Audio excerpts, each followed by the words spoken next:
Ryde councillor, and he answers questions at my Then we've got John O'Flynn, Vicky and Deborah from the Environment Agency. We've got Keith and Adam from Southern Water. Okay, so got me, Karen, as well. oh, and Tom, sorry, Ryde Town Councillor, and Jess, Ryde Town Councillor as well. Oh, and Joe Robinson. Okay, so first we're going to hear from Keith from Southern Water. Thank you. I'll just go up on the stage. So we're recording them, so we get everything, and then we'll write them up, and we'll get them out to the media. Can everyone hear me okay? Yeah, I'll just talk to that through like this. I guess the first thing to say is flooding is probably one of the worst things that can happen to a household. So, you know, a heartfelt sorry and sympathy goes out to anyone who's been affected by it. It's just an awful thing to happen. I've been coming to this flood group on and off for the past 10 years or so, every month, and we had a great deal of success in moving it forward.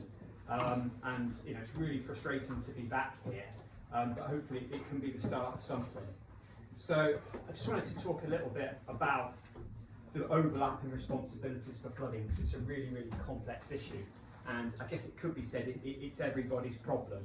But if you look at what the agencies do and who's responsible for what, it's a real mess, and it's something that's only really tackled if everyone works together.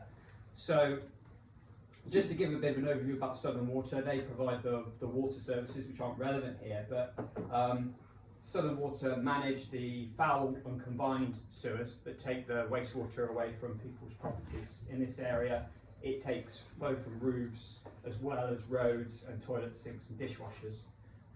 The Environment Agency manages main rivers and groundwater flooding.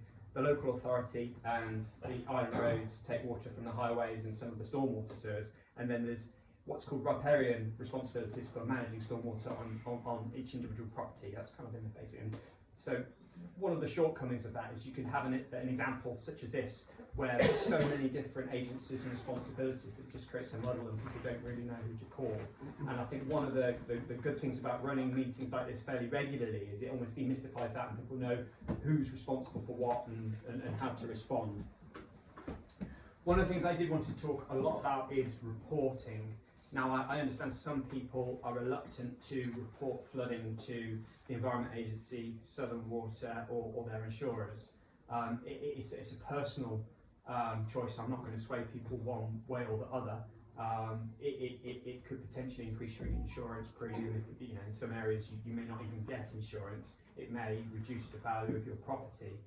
That's some of the shortcomings of doing that. However, both Southern Water and the Environment Agency can help if you do report flooding, and also when we look at investments, we make those investments on kind of fact-based decisions about who floods, how frequently they flood, and when we look at schemes to alleviate flooding, it's a more attractive prospect if we've got lots of people reporting flooding. So my advice is to report flooding, but I can't make you do that, but I think that I would encourage you to do that.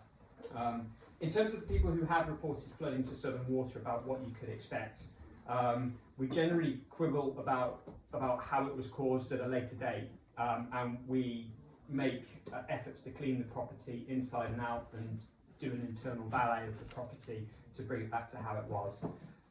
We respond when people call us. It's a kind of regulatory issue that we are managed on internal flooding, so we cannot close flooding cases until we've got to the bottom of what caused the flooding. And we classify it in kind of two ways. We have sewer flooding, other causes, and by other causes we mean blockages, when people put wet wipes and stuff down the toilet, collapses, structural defects with the sewer. That's sewer flooding, other causes. Or hydraulic overload, when there's just simply too much water in the system for it to cope. Now, you know, without kind of prejudging what the investigation is going to be, I think in a lot of cases it's going to be hydraulic overload when there's just simply too much water there. So those of you who have reported flooding to Southern Water, you would expect a full investigation, which I can't really comment on each of the individual investigations that people may or may not have reported. to us. But we can't close the sewer flooding cases down until that investigation has taken place. I think what I would say is that this group has now been going in some way, shape or form for over 10 years. I think it's really important for it to continue because flood groups are really important, and they're really important for a number of reasons. If you look at what this group has achieved over the past 10 years, the Environment Agency has changed its pump outfall of Monksmead Brook. It used to get pumped out onto the beach and be prone to blocking. It now goes into the harbour as part of a multi-million-pound scheme. When I first started attending 10 years ago, we didn't have the Strand storage tank. That got built as a result of this group progressing month after month. And then the flood alleviation scheme on Simian Wreck, again, that was a product of this meeting happening regularly with all the agencies. So not only does it kind of drive the agencies to work together, build accountability and help them find out where the areas are, it also helps with community preparedness about who's going to do what, where the flood wardens are, what's going to happen in the event, or if something's predicted. So, you know, if anything good comes of this, I really hope it's this flood group kind of gets a bit more impetus, meets month on month, and from our perspective, we'll always send someone to support this flood group where we can. So that's everything I've got to say. I don't know whether you want to hear from the Environment Agency or we have questions. Do you have any questions? You say reporting, we reported it 3 times, you've said nobody. Okay, well I think we need to chat after this so we can get your details down and find out why that was. We do questions. Can we leave questions to the end? Is that okay? So we can Well, he's there now, Karen, isn't he? he's saying. No, I just mean it's a simple question. What do you mean by a flood warden?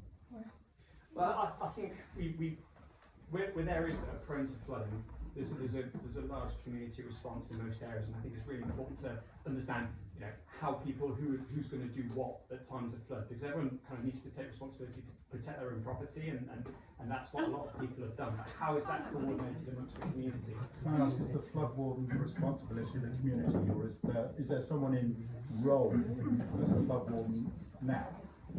I don't know the answer to that question. Who will? I think we're gonna talk about flood wardens. Oh, okay. Yeah, we are. Yeah. Can I just have one question? You mentioned a lot about building accountability, etc., and that you've been here doing this for 10 years or so.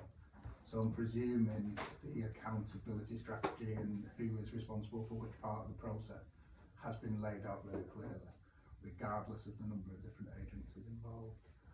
Who is accountable at the moment, or have you got a statement of where accountability is laid currently from your perspective? Well, I think it's really, like I said before, there's so many different agencies involved in this with lots of different responsibilities. You know, they all need to go away and investigate. So it's really difficult to comment on that question until the investigation is actually complete.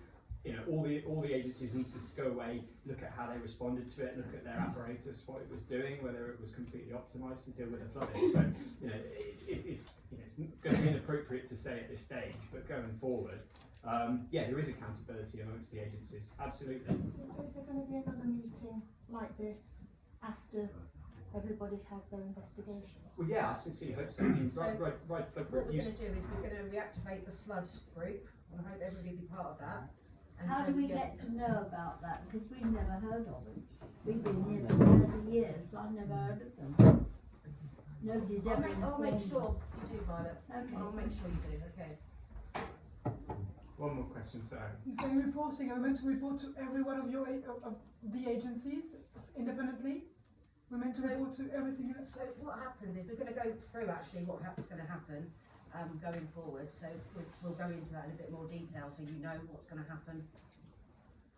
I think what people really want to know is what bits are your organisation accountable for, step by step, before we expect floods, or at least heavy rainfall. We understand that there are times when there are high tides. So could you map out for us now what parts of your organisation are responsible for, let's say the 24 hours before this is expected, and then what your procedures would be from the point that there might be high waters and floods. So just your organisation. Yeah, sure, it's a good And question. then perhaps in the event of there being some sort of disaster, what's your disaster recovery? Just for your organisation, where do you feel it fits with you? So Southern Water, as I say, is responsible for the water supply, which isn't really relevant in this instance, and then taking wastewater away from people's properties. That's the responsibilities of the statutory water undertaker, i.e. us. So in terms of our preparedness, our responsibilities go down to restoring service for customers who are currently out of service, i.e. they can't flush their toilets. So you don't have anything like where your wastewater goes or anything like that. You don't say we're expecting a high amount of wastewater coming in or contamination through sewers. We better expel that water prior to a storm. It doesn't really follow that. I mean, it needs to be expelled, and so the tank at the end of the Strand, yeah, absolutely, that needs to be empty prior to the storm, which it was. And our pumping station at Apley, where the sewage ultimately goes, yeah, that needs to be available to run, which it was. And throughout the storm, Apley was pumping 900 litres a second during the storm. You know, it could be said it would probably have reached its capacity, but then there's also the emergency preparedness that comes with it, and the amount of teams that we've got available to respond, the amount of tankers that we've got to restore flow, you know, and the amount of teams we've got available to kind of help up with the clean-up afterwards as well. Can I just ask, when you had the sewage problem down at Apley, you had tankers removing the sewage on a regular basis. Would that not have been helpful to the people on the Strand? Well, no, there's fixed pumps in the bottom of it. The only reason we were taking the flow over Apley is because there was a big blockage in the main line, in the main sewer, so it couldn't. Could they not have moved the wastewater in people's basements in that way? Could they not have used a tanker system to help with that? They could have done, but I'm not sure they would have been completely effective given the volume of water It available. wasn't anything that was considered even. It was considered, yeah. You know, we need to. We need to look at where we deploy those tankers, how many are actually on the island at the moment, and what impact that would have. Sorry, can I just say in regards to reporting, so that morning, obviously, my house always gets flooded first because I'm the lowest point.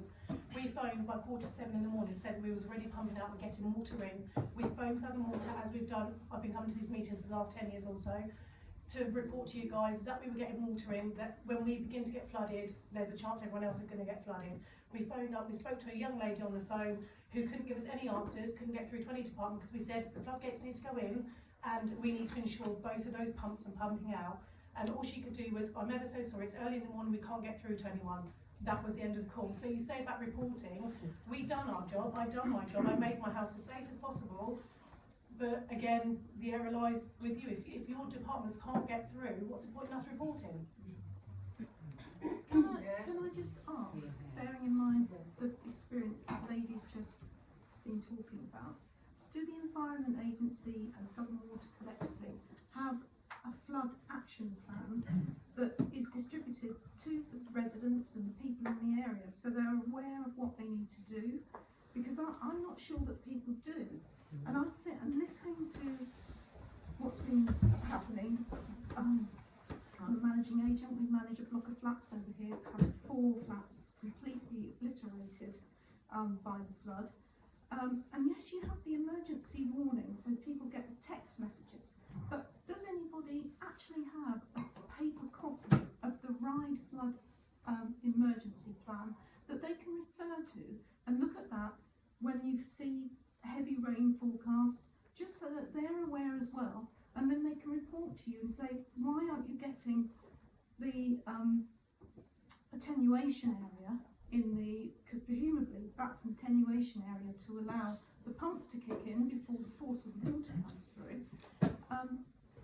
People could then report that to you rather than when they get flooded, just to be confident that someone somewhere, do you have flood wardens that are on the island? Do they have to come from the mainland? I think that's probably a question for Yes, us in the that- Wight agency, I not think for I'll comment on it because it's a really good point and a really good challenge. So the agencies all undertake various exercises with the local authority. So I forgot to mention that the local authority is the lead local flood authority responsible for bringing all the agencies together. And they have events where they test the agency's preparedness, and we talk about how we would respond to given incidents. But I take your challenge that the actual getting the message out there so people know what to do in the event of it. I think that could be a lot better. And also, when you know, I mean, this is well advertised on the television, everybody sees it, that's going to be heavy rainfall. In advance of that, do you actually test the pumps in readiness for that? Do you test your procedures? Do you have people on standby? Do you have flood people that you can call on in emergencies if someone can't get across from the mainland? Who turns the pumps on? Are they automatic? Do they have to be turned on by someone? Yes, they're all automatic and they're always working and they'll be working now. And they're serviced all the And time? we have teams available and we increase our resource based on the weather. You know, we do all of that good stuff. But I think the challenge that I do accept, but needs to be better, is how we get the message across about how, you know, what people do, which I kind of go back to the point that it's so important to have this flood group and keep on going so people are engaged and they know what to do in the event of it. Because you know, the last thing you want to be doing when your house is flooding is searching for that piece of paper with, you know, the message on about who to call and what to do. So, you know, I think that's definitely something that we can go away with the agencies and work on. Yeah, because for some flats, and in particular, you presumably should have something in flats. If you've got bedrooms at lower level, for instance, I don't think you should be sleeping in them. You shouldn't put babies on floors, things like that. All those sort of things people need to be aware of, because the force of that water when it comes through is so incredible. And it comes in so quickly, and we all become fairly complacent. We've not had this type of floods probably since 2013-14. But possibilities, then. We didn't have this time. You did in 2010. We didn't have this time. No, never. I've never had anything like that. Never. Not in 25 years. But in 2010 you did. No, we didn't have flooding like this. No. We had Not in the we didn't have surface water. I'm just Listen to one person talk, so I'm trying to do the minutes. Yes. Can I just jump on the back of what that kind lady over there said? I know everybody's really upset about what they've lost, possessions-wise, but to me there's a slightly more serious thing that very nearly happened, and I'll share the details later on if anybody wants to listen. But does the collective agencies, or do the collective agencies have a plan for personal safety? Because I'm not sitting too far away from someone who probably nearly didn't make it out of this, and I don't think we've stressed that enough. Is there an emergency plan from the council or whoever it is that's responsible, and can we all be made aware of that so that we know where the vulnerabilities lie and we make sure everybody's safe? It was close this time, really close. Sorry about everybody's properties, mine's gone as well, but that is the main priority for me at the moment. The money and all that we'll sort out later, but before we have the next one, if there is the next one, and I would just like to say, this was completely different to anything else that I've been privy to in the last 14 years I think I've been here.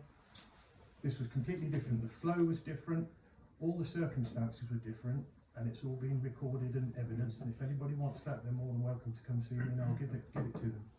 But first we need to make sure everyone is safe.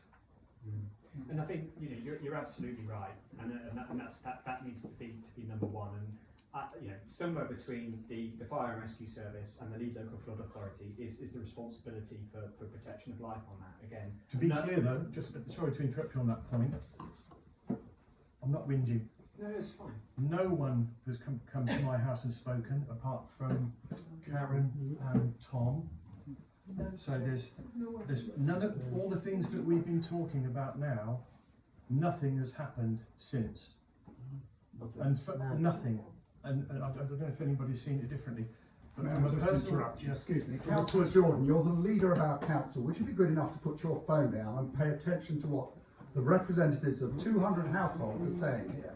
Because you've been on your phone almost remorselessly since this meeting began. I'm sorry to highlight that, but my friend here is making some very good points, and I think you should have the courtesy to give us your full attention. Do you object to that? Do you object to that? Sorry? Do you object to giving us your full attention, Councillor Jordan? Please put your phone down and listen. You are, you're typing. I've watched you for 5 minutes. Thank you. I'm so sorry to interrupt. it may be that this plan does exist, and it's a matter of disseminating that with almost immediate effect, I think.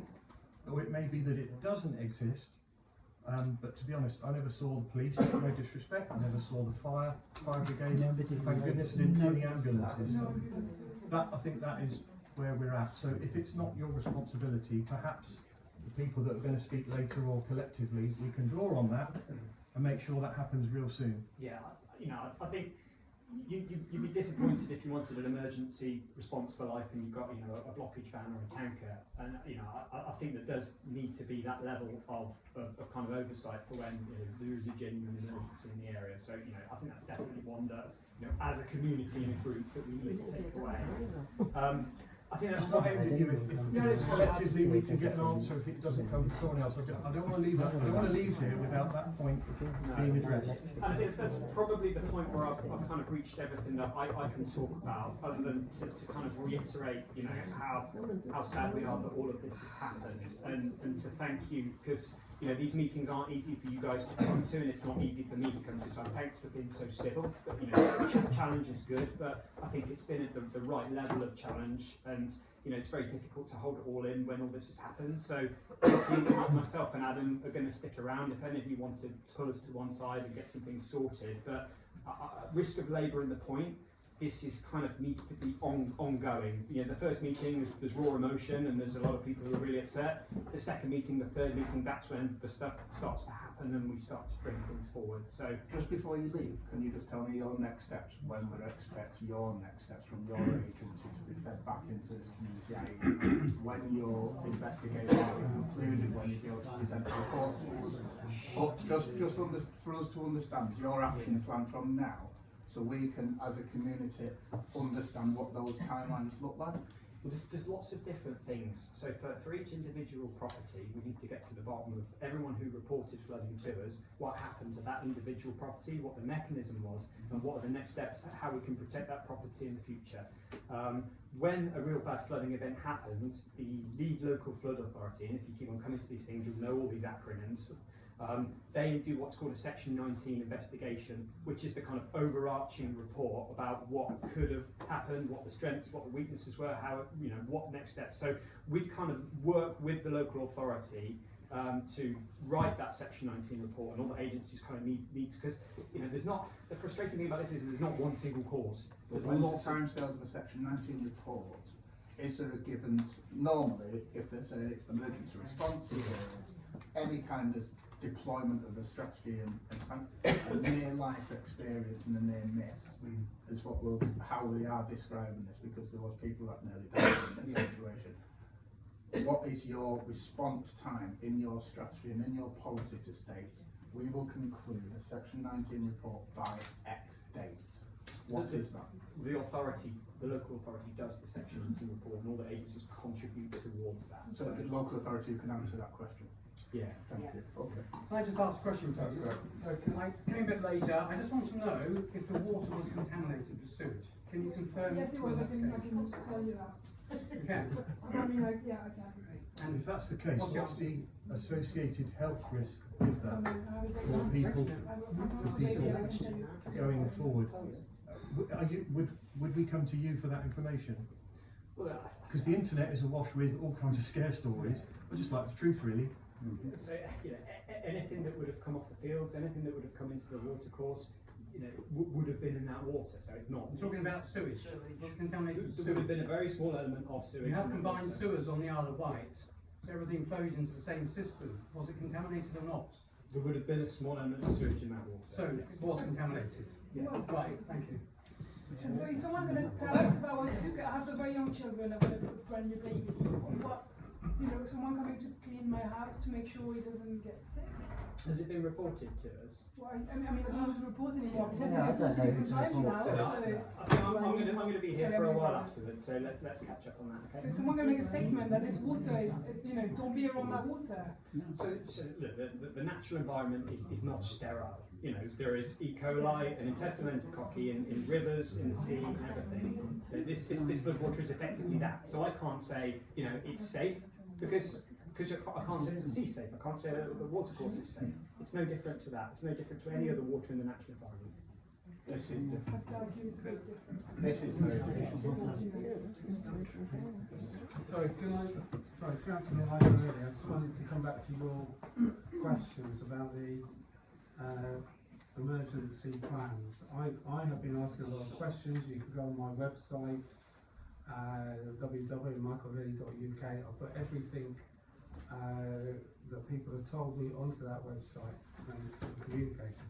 I did ask a number of questions at Corporate Scrutiny Committee yesterday on behalf of residents, and one of them was very clearly, what is the current emergency plan agencies were following, and can this be made available? Was it followed? I have got the written reply and I'm happy to read it out if you wish to. I've only got one copy, but I can circulate. This is what the reply to that question.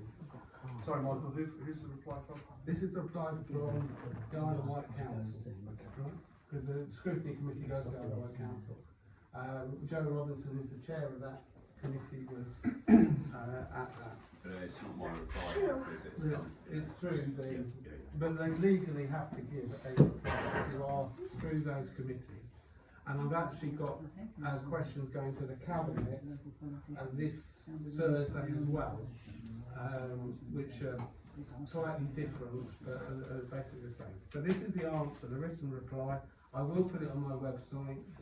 That I only got it a few hours ago, so that is emergency management arrangements. The Council's emergency management team maintains plans for a variety of emergencies, one of those being the Council Emergency Response and Recovery Plan, called ERRP. Elements of this plan were used in the response to the adverse weather to establish flexible and scalable response structures based on information available at the time. Protectively marked as officially sensitive, a redacted public-facing version of the plan can be found on the Council's website, which I can make available. Basically, it's UK-keep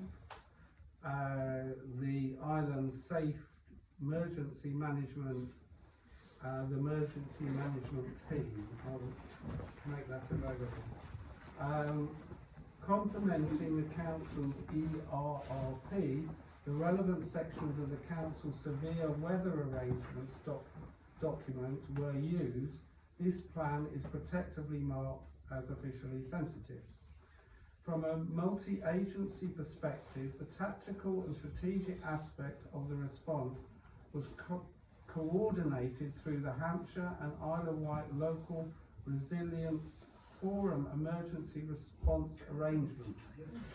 The relevant sections of the Hampshire and Isle of Wight Local Resilience Forum multi-agency flood plan and the island's multi-agency evacuation and shelter arrangements were used. These plans are proactively marked as official sensitive. Plans are protectively marked as official sensitive as they contain data or information which, if released to the public in general, could 1. Impede the effectiveness and ability of the Council to respond in an emergency, and 2. Undermine the proper management of the public sector and its operations during such emergencies.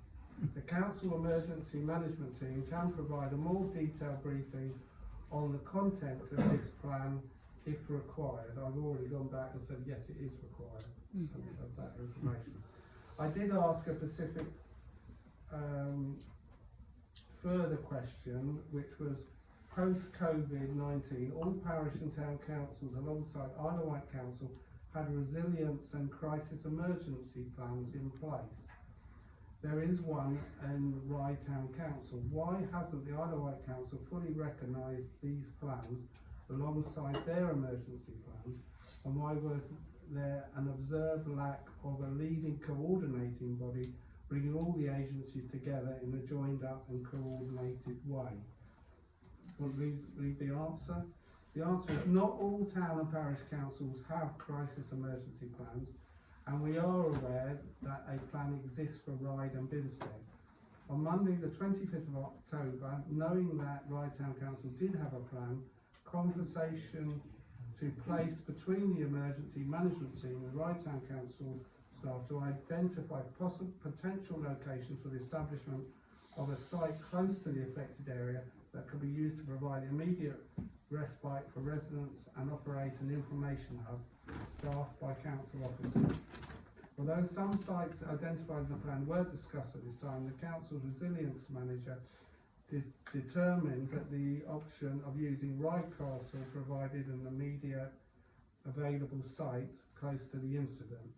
As the day unfolded, the hub relocated to Aspire, a location identified in the Ryde Town Council plan, to provide more space and an area within which more sensitive discussions could be undertaken. The move also enabled closer working between the deployed officers and staff in Aspire.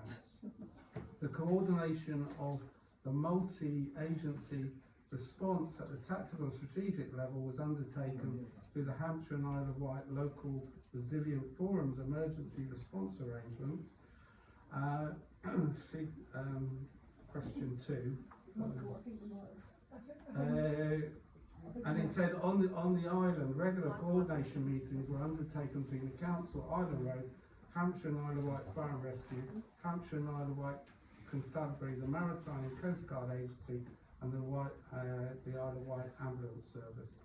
These meetings provided the link into operational arrangement undertaken by the council with the Environment Agency, Southern Water, SSEM, town and parish councils, and enable direct management with councillors when required. I've got my questions back on that, but those are the answers I've got. What I would like to move on to is the Environment Agency, and I know people are very understandably, because it sort of happened, upset about the gates not going in, but what I would like is for us just to listen, and then everybody get a chance to talk and ask questions. So, John? Good evening. So, as Pam said, I'm John Flynn, I'm Operations Manager with the Environment Agency. Would you prefer that? Yes, I think so, please, thank you. I might need some information on my notes.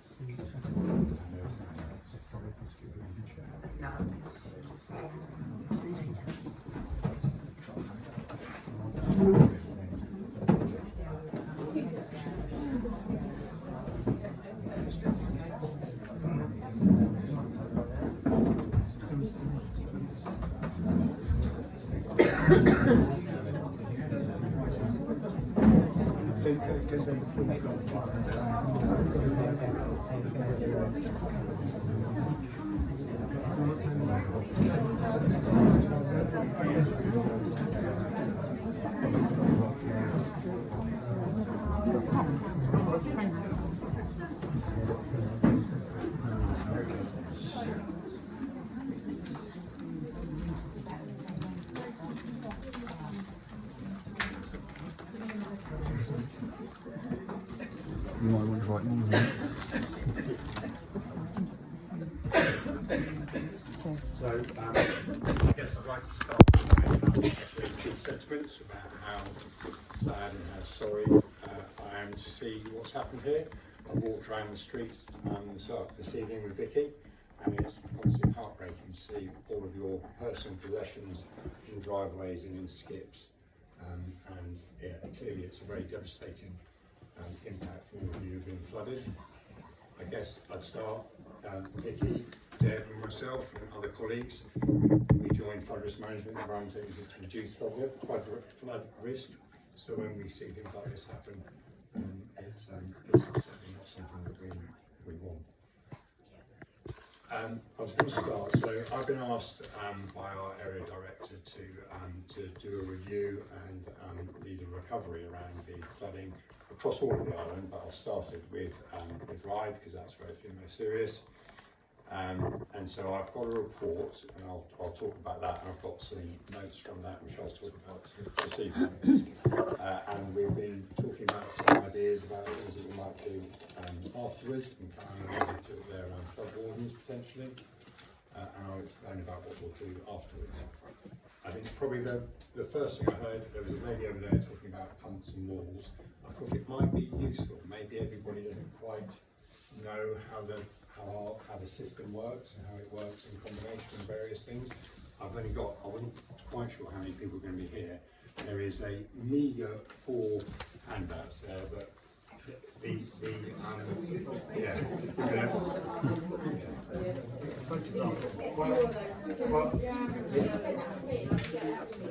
The handouts are taken from the report, and I will be issuing that report. Well, I'll explain how it gets to the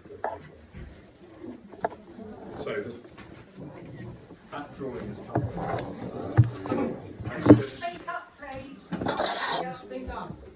So that handout has come from the drawing that's on the poster that's on the pumping station.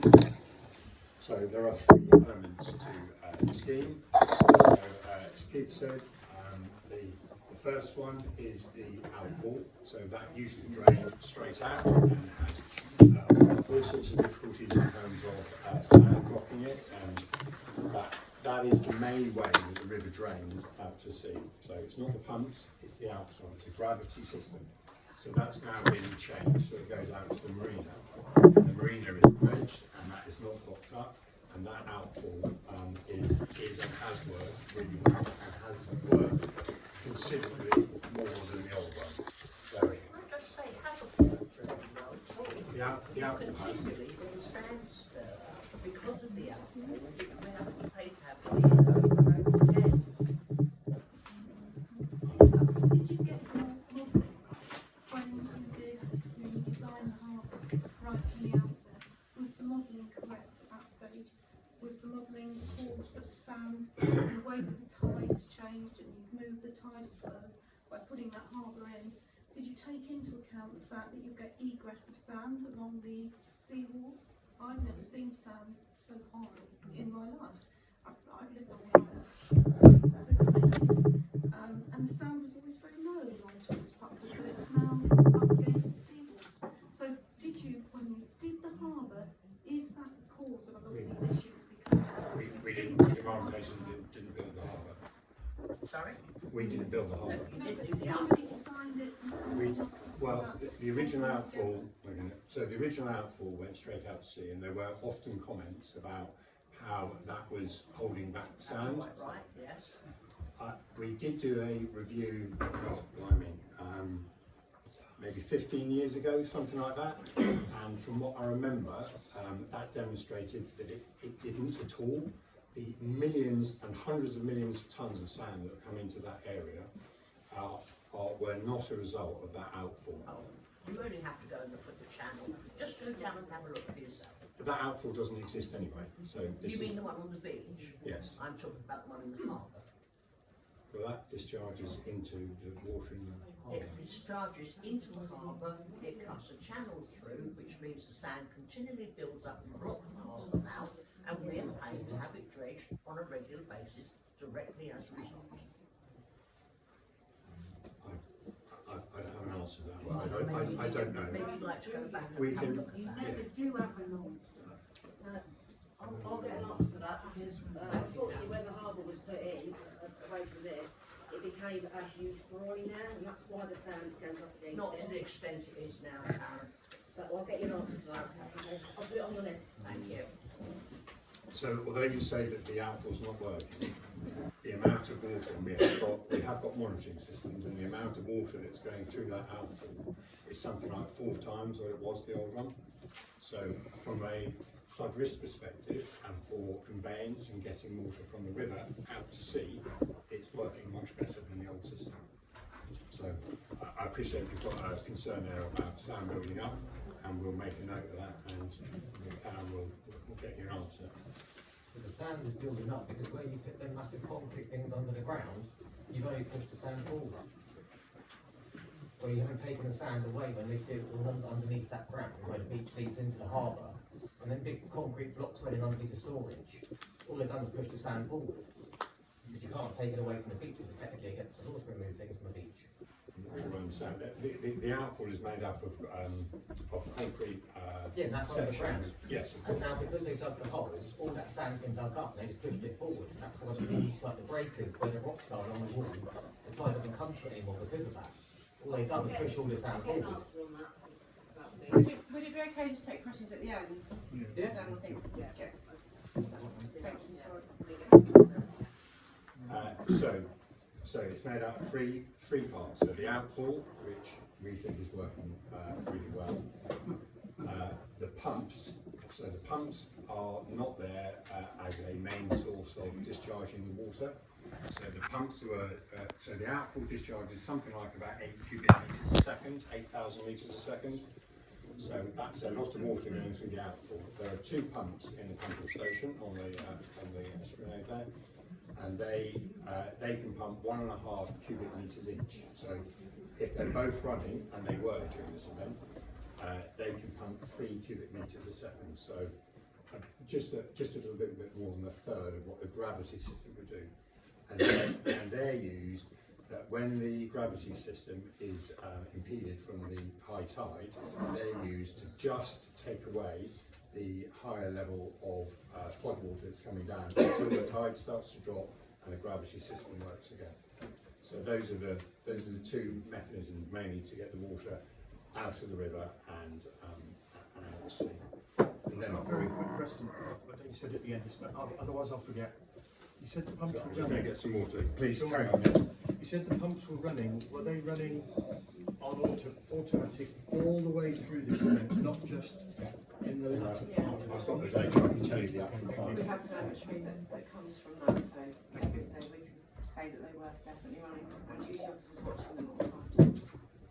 So yeah, they have monitoring systems on them, and when the river level gets to a certain level in the brook, one of the first jobs for one of our duty officers is to have a look and make sure the pumps are okay to go. They do trip out, of course, but that's the first thing. Have they tripped out? Are they active? Are they ready to pump?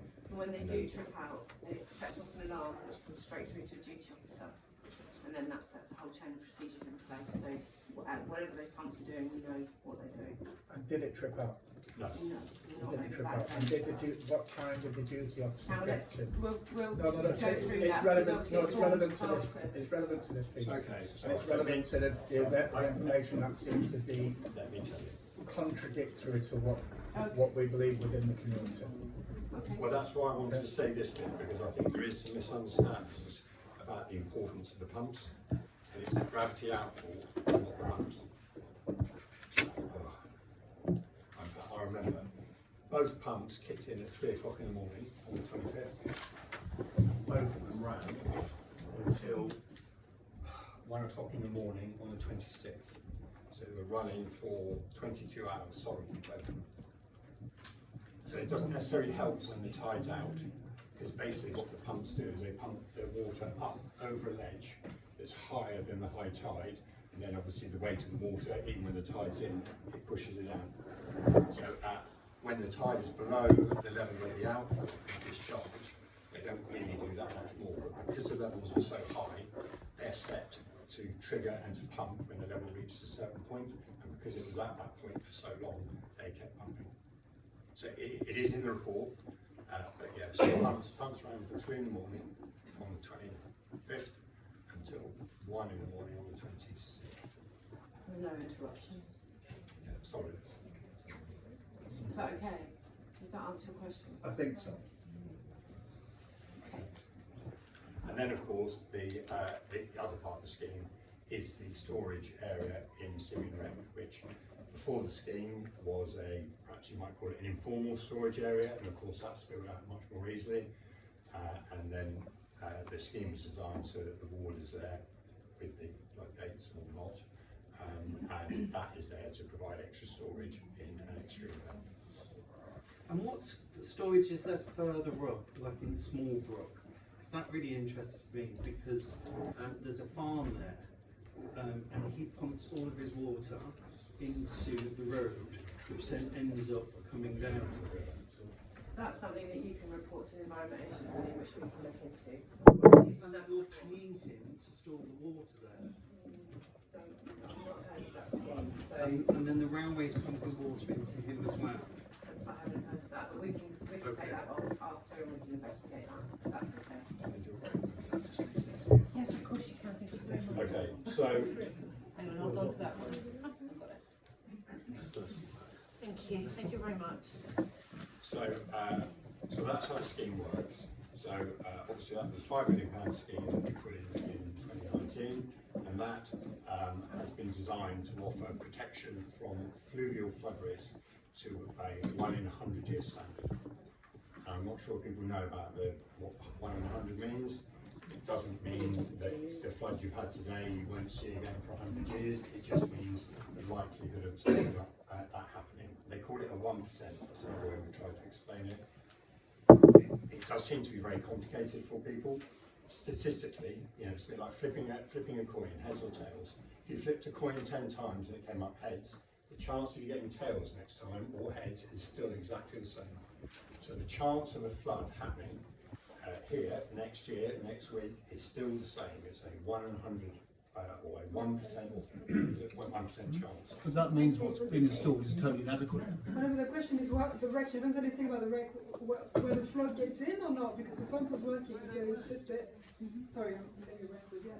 It's okay, it's all right. It's all right. We're asking the question we all want to answer. I will get onto the gates. I will talk about the gates and why we did what we did. It's understanding how the whole system works and what fits into it. Yeah, all the bits until the bit that really matters to us. I know. I'm not trying to make it more difficult. I'm just trying to set the picture. Yeah. So clearly surface water has been a problem here for some time, and there has been surface water flooding here on a number of occasions. That surface water tends to naturally congregate towards the wreck. Southern Water have got their big tank they put in, but certainly the information we've got is that that tank is designed to deal with 60 mil of rain in 24 hours. I guess maybe a question is, so that's the tank at the bottom. What happens to the pipe work that's taking it there? And obviously if it's spewing out of the pipe and coming into the roads and into the gardens and flowing down the topography of the ground, eventually I guess it will get to the tank, but that is what is a problem here in terms of surface water. So that definitely is an important part of it. And we have been trying to balance the difficulty around not flooding you out from surface water, and not flooding you out from fluvial risk. In fact, Vicky was there, was it a couple of years ago? Mm-hmm. So flood boards are in. In fact, I'll mention about the weekend and the week just gone. Flood boards are in because we were concerned the river was going to come out bank, but we actually had to lift the boards because there was surface water that had started to flood outside. So and I'll talk about the boards. The water comes up from the ground. No, it comes down Westall Road. Some of it does. I've got a video of it. I can show you the video. I did report this, I think it was about the time that you're talking about, where just outside the gate, there is the gate which is closest to Simeon Street. Okay, just outside that gate. Sorry, it's the middle one with the footpath that goes across to the bigger one where they can bring their stuff into the water comes up through the ground there, and I suspect that there's a drain there that's been covered up or whatever. But that wasn't the case on this occasion. No.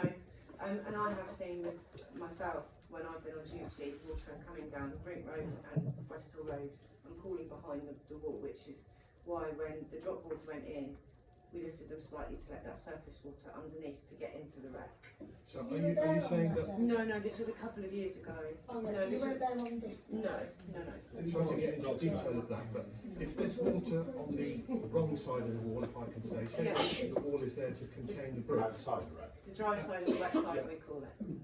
Okay, well they're both wet on this occasion. Yes. Well, one was surface water and one was river. What has been done, or what can be done to prevent it working? Say we get water has come into the reservoir, the gates are in, into the storage. From the river. From the river. Yeah. Say it's come into there and that's holding quite nicely. Yeah. But this other problem that you mentioned of water coming Surface down the water. hill. Yeah. What can be done about that? Okay. We will come on to that point. We do have options moving forward. But they did say that they did say that the last time it flooded, that all that had been addressed, because our garden is right on the They've looked at a number of options and dug some drains and some pipes. But it still but it floods wasn't there. enough for that capacity of It water. still comes into our garden. Yes, I spoke about it. I think that's my point, that fundamentally you have a surface water problem here as well. And that amount of rain. So I will get on to the rainfall, which you may or may not want to give information about. So in terms of, so there was a lady there talking about what people do we have on duty. So we have duty officers who are involved in seeing what kind of rainfall is coming through, or what our forecasts are, and then we've got other duty officers. In fact, Vicky's one of them, who would so they work 24/7 hours or 24/7 on duty, called any time, and they get their contractor. So we don't. On the mainland, I've got field teams that work for me. So we've got teams there, environment agency employees, and they clean the grills and they do all the maintenance and all of that kind of operational work. On the island, we don't have that provision. So we have employed a contractor, Brightstone, and we've employed them via, we had to because of procurement issues and that sort of thing. So we've employed them through another contractor, although we do obviously speak to them directly. So is that ATM? Yes. So they they're on have our it on their orange jackets and stuff like that. So ATM are the contractor who we have the contract with. Brightstone are effectively like a subcontractor who work for ATM, but in fact on this occasion we have been speaking with them directly. What did you tell them? Sorry? What did you tell them? Sorry, I know. So just while you're talking about the contract then, so can you tell me who is actually responsible for managing the contract? Are you telling me so you're the direct contract or the contract with ATM that is then subcontracted? Like who's responsible for the contract? Because I presume ATM were only able to bid for it because they were on the procurement framework, and the local contractors were not on a procurement framework that you utilise. Who then is the contract manager for the subcontractor? Is that ATM? Yes. And then who is it then from your side of the procurement team, because I presume you've got a large procurement team, that manages and understands the capacity and capability and the ability for a subcontractor to take on your contract as you are the overall contract holder? Okay, so you are, regardless of who subcontractor you procure. Yeah. Who is managing that contract? How frequently are you managing that contract, and how do you know and how can you assure the community that that contract is adequate to manage our community flood defence system? I mean, you can go away and write that down and give us a response. Is it, well, I think it's simple. Is there a standard service level agreement that you put in place with your contractor? Yeah. So over the years we've developed maintenance schedules, things like that. So that would say, monthly broke, the flat valves at the end need to be inspected and greased twice a year or 3 times a year, whatever it is, and that effectively forms the basis for the contract. And in terms of incident response, that will, I don't know the details, and we can get that for you. That there will be a minimum response time that we require. That there are different levels of resources that we'll want, so that could be 1, 2, 3 gangs, and we've had that in place at different times in the year, and that effectively is with Brightstone. And we have worked with Brightstone and other contractors on the Isle of Wight for a number of years. The only reason ATM are involved is because, exactly as you say, ATM are on one of our frameworks, and because of our procurement methodology or the way we have to work, we have to go through the framework rather than through Brightstone. But actually the reality is, and that is what happened on this night, and regularly, we're in direct communication with Brightstone, talking to them about what they're doing and how they're doing it, and checking their work to make sure their maintenance is right. So although ATM are formally the contractor, our relationship is actually still quite strong with is a strong relationship with the local contractor. So it was your decision to tell the contractors to not put flood traps in? Yes. I'll come.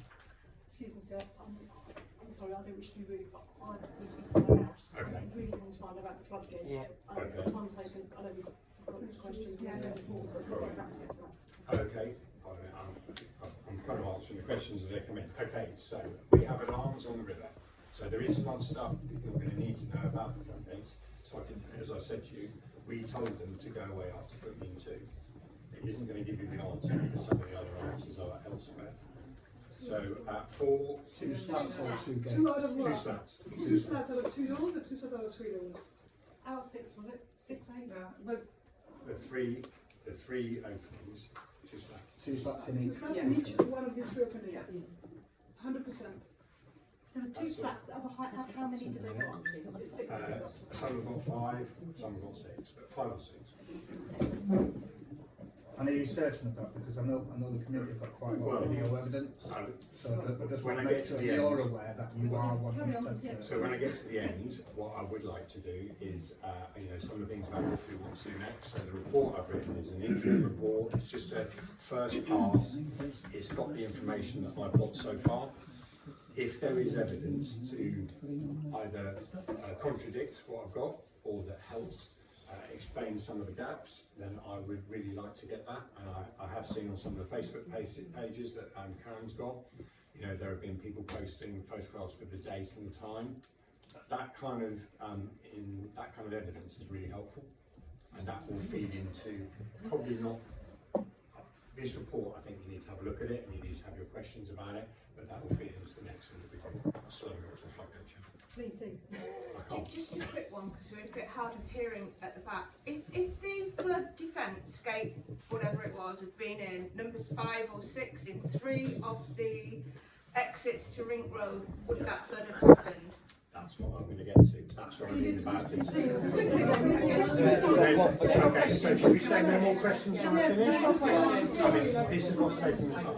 And I respect You're saying a lot of words, you just want a yes or no answer. You're not okay. Well, maybe I can help you. Not going to get it. So an alarm went off at 4:41. It told us that we needed to install the board. Was that 4:41 in the morning? AM. Yes, AM. Because I got up at 5 o'clock, it was already severely flooded. So let me carry on then. Yes, our duty officer, who was on duty, had an earlier alarm about checking the screen, and so he had already contacted the Brightstone through ATM to go and start putting in the boards. What time was that? What time was The it? original one, not the one that you got. The first alarm. The first alarm. Well, there are a number of that. It's in the report. Yeah. It might, yeah, there was the very, yeah, actually you're right, it was, yeah, the very first alarm, and that first alarm at 3 AM, that was to check that the pumps were active, so that they were ready to go if they needed to, and actually, 3 minutes later, they did actually turn on, so we're getting to the boards. To be honest, it doesn't matter. It doesn't matter, but the reason it doesn't matter is that Brightstone put in the boards at 5:20, between 5:20 and 5:45, they got their boards in. And again, if people have got evidence to suggest something different to that, I would welcome that. It's an hour response time, just so we're clear, right? It takes them an hour between that alarm to that. But that's their fault. I'm just putting that out. No, I mean, in fact, you've got a contract, and the furthest point of the island is where we are. It's not the smartest thing when they be called out in extreme weather, which is going to hamper their response time. It was extreme weather, and they did get there in time.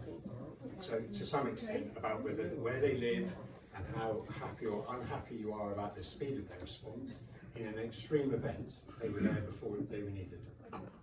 So it doesn't need to. This storm was all over the news. Why weren't the gates put in prior to all the flooding? Why weren't you prepared for it? I can come to the forecast that we had. But it was all over the news. We all knew the forecast. I mean, if you could hear the forecast, we could hear Yeah, it's all over the news. Even the weatherman said he predicted it the day before. So, the reason why they put 2 floodgates in was going back to the point that I made about how Vicky was involved in terms of letting surface water out.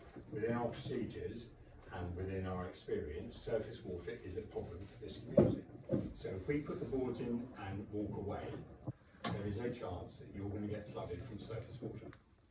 So what we have been doing over the years is putting in two boards. And the reason why we don't put in all, because when they're all in and locked in place, to lift them all out to be able to allow surface water through is going to take ages. And by that stage, you are going to be flooded by surface water. So the idea is that you put in two boards, and if the river doesn't come out and doesn't go up against the boards, then we can lifted the board to allow that surface water to go into the ground. Surface water had you not put the boards in?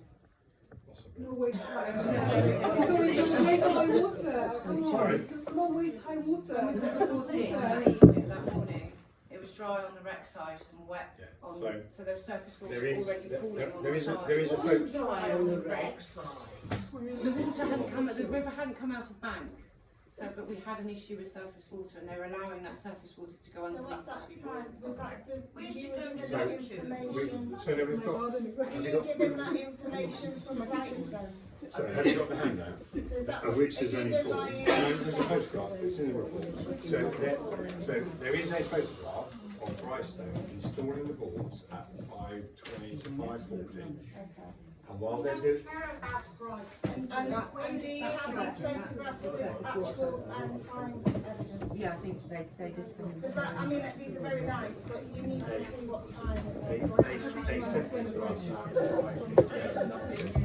No, I know, but if you're going to show these as evidence, you need to show on the actual Yeah, we will have. document. They will have for the report. That's my good. That's my husband. So was that the correct? It's just a lot of shite, all of it. It is, it's a bit shit.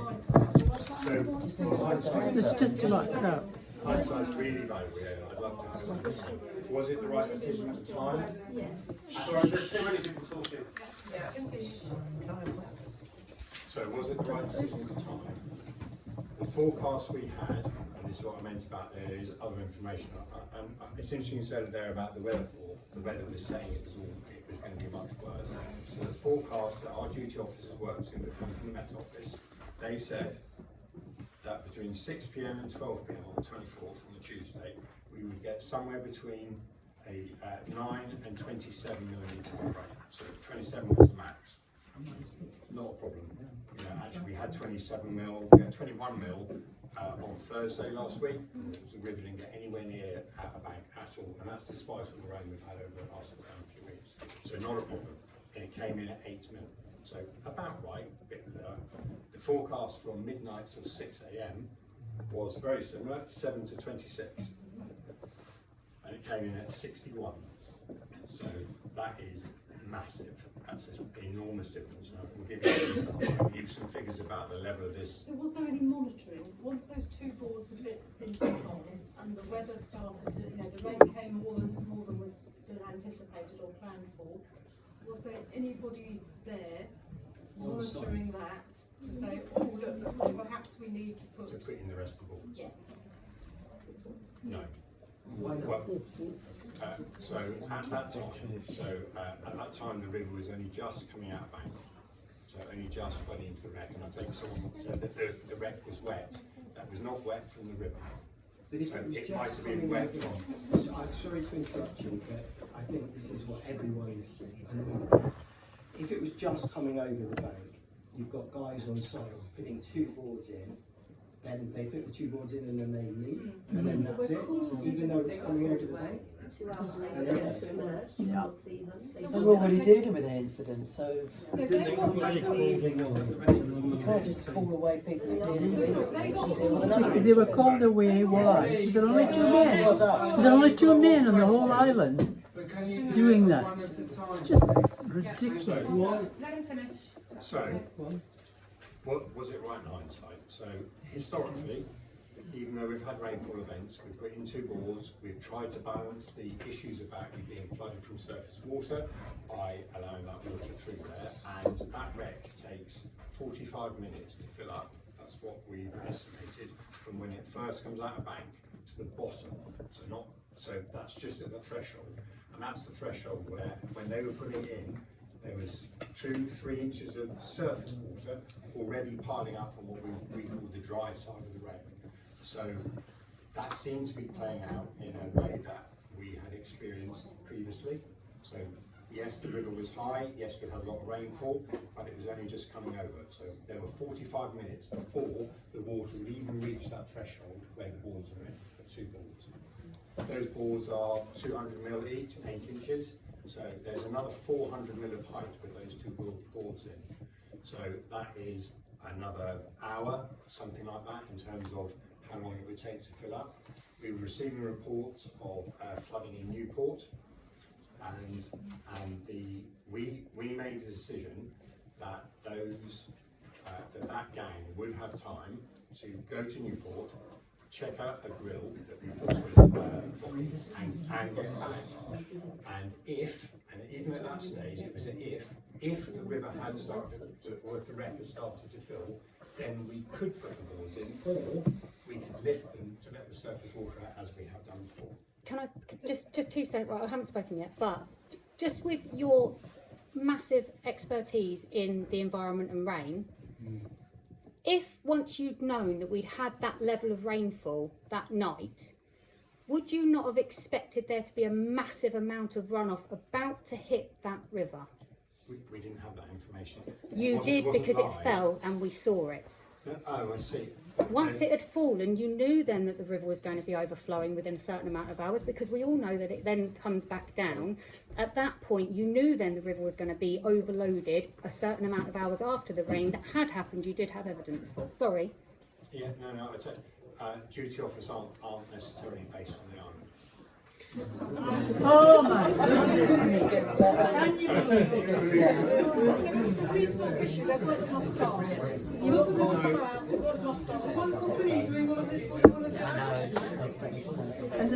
And the sea is coming in the other way.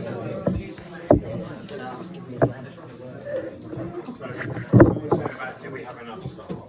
No. So in terms of our duty rotas, we have, so for instance, Vicky's role, we have something like about 8 people who are on duty doing that role, and they rotate, so they're not on duty all the week, because that isn't going to work. You can't be on duty all the time. They're based on the mainland? No. Well, Vicky's based here, Ed's based here. But we cover South Down. Yeah. So Vicky would also be doing stuff for the mainland when she's on duty, and the same with people who are based on the mainland will do, and they look after our areas.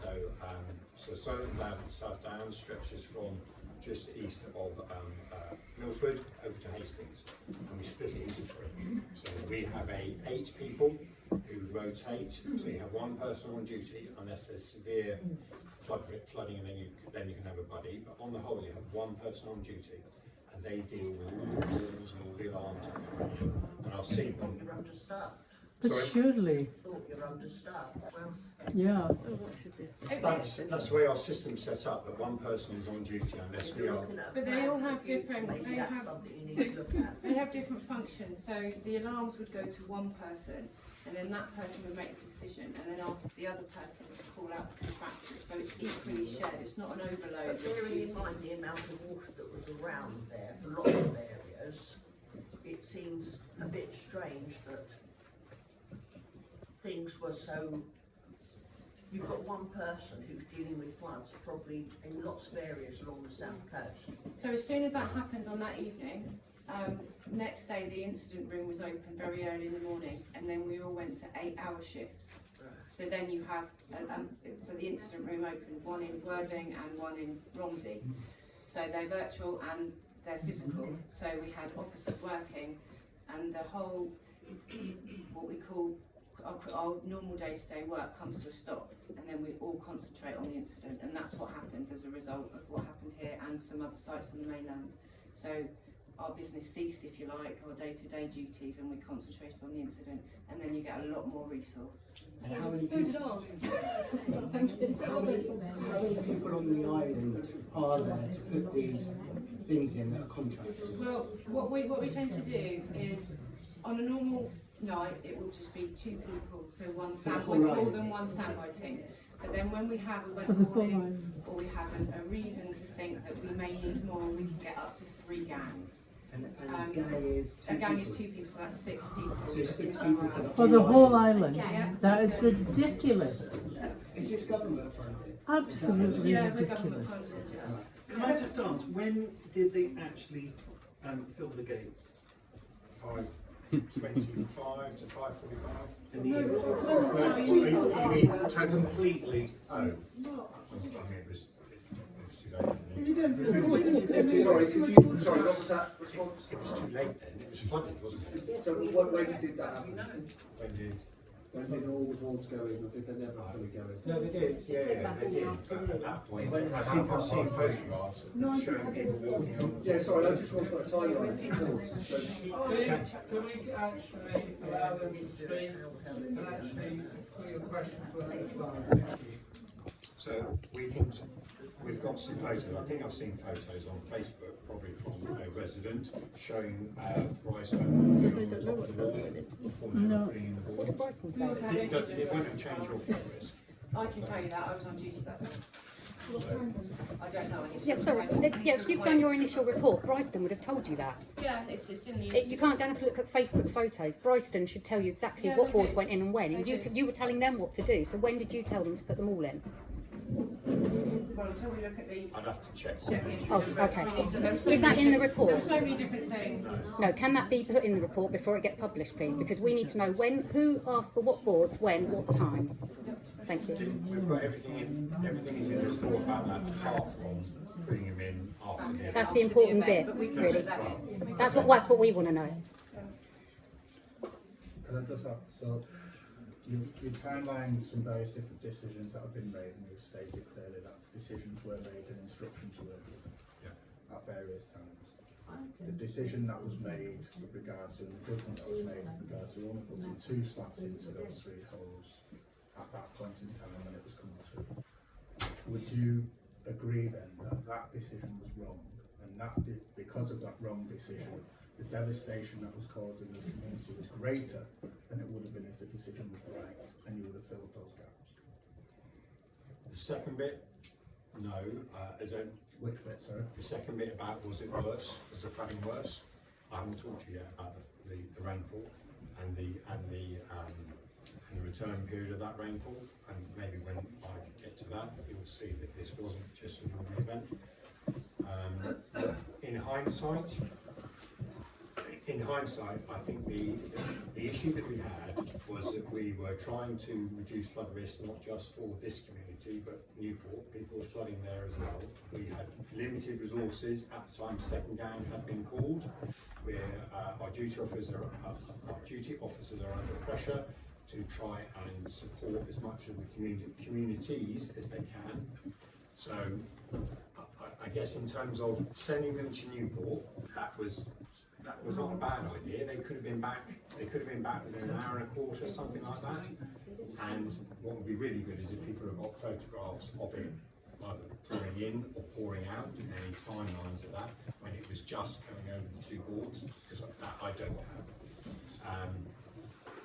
But my understanding is that if they could have got to Newport and assisted that community there and got back within that hour and a quarter, then they would have had time to put in they would have seen that the wreck was flooding more than we were expecting, and they could have put the other boards in. What would you do at work that trip in 9-15 minutes? When do you do that? I can't do that. It was 5:30 in the morning. Exactly. Well, it's not. I mean, I queued a long way to get here this evening, but at 5:30 in the morning, it's a lot quieter, and it wasn't. What hampered the team was not general traffic, people going to work. So Wood Bridge was completely blocked, and they then had to go around Haven Street, and that was just completely gridlocked. So they left Newport with the intention of getting back here, and they just never made it because they just couldn't get here. The Isle of Wight was flood tonight. I'm travelling from Newport to here, and there's flooding along when you come past the cricket ground. Tremendous flooding there, and that's not the amount of rain that you were having on that day. So common sense should tell you that to go across to Newport is not like travelling on roads on the mainland where you've got dual carriageways and motorways to travel on there, small roads. So common common sense and the experience that you had in 2010, 2013, Yeah. when the person trying to get through to the pumps couldn't get through because they couldn't get through Finstead because of the flooding. All of that, you talk about data, what do you do with that data? You're not using it correctly, and I would say that you're more reactive than proactive. And I would say that's the problem. Yeah. What happens next time? Can I, before I get to next, I think there are quite enough to give me a chance. There are a lot of questions coming in. I could have done this in 20 minutes. There is a point made by someone earlier, sorry, this time round, this was very different, felt very different, and the impact that it's had in the community was much greater than previously. Far more houses. That's how it felt. What we're trying to work out and ascertain is, by putting in 2 slabs, and that decision made into 2 slabs, are you then trying to push through a quantity of water through 3 small holes, rather than, if you have no wall at all, 3 small holes, the level of pressure that then sends down the side of my house from the wreck, plus it was like a flowing river with good strength, blew off a flat wall, inner city wall, in front of my house with bricks the size of this, sending them to the back of that wall. Would that have occurred if that decision had been made to fill the slats at the time that you were alerted to put that in? Well, obviously you wouldn't have had a flow if that's what you're saying. If you're So saying it wouldn't have been to that level of devastation. Well, in terms of, you're saying that there was physical damage from the flow of the water rather than water entering into properties and flooding them. Yes, I think in terms of a fast flow would be more than a slower flow, obviously. What I'm not sure about is whether or not that scheme would have stood up anyway, even with 5 slats in. The storm that was predicted had been predicted days in advance, but it seems to me that you haven't staffed a critical instance for those coming days you had prepared for. You seem to be operating the same levels that you normally. Yeah, the storm had been predicted to be quite violent. This wasn't Storm Babette. Storm Babette had come and didn't affect the South Coast. Storm Babette was a lot further up. It did. The forecast was for maximum. Yes, but that was still, what I could see looking back on the reports, the forecast that I had seen on televisions, and so that was predicting to be quite severe. But it seems that you didn't staff accordingly for a potentially critical incident. You just carried on with your normal staffing levels. Well, the forecast we had about Babette was that it was further north, and it was further north. So up in the northeast in Scotland, that's where they had the huge rainfall, and that isn't what affected us here. So this was after sort of Babette. Can I just turn to, sorry, keep going to your question. Yeah, sorry. I think what we've seen so far is, sorry, it's a bit of talking. Sorry, guys. Yeah, I think what we've seen so far from both of the agencies is a bit of a kind of flash report with the information that's available to us at the time, and I think all of us need to go away, do a little bit more research. We've shared with you what we can today, but then come back at a later date. So I've been kind of keeping some notes of some things.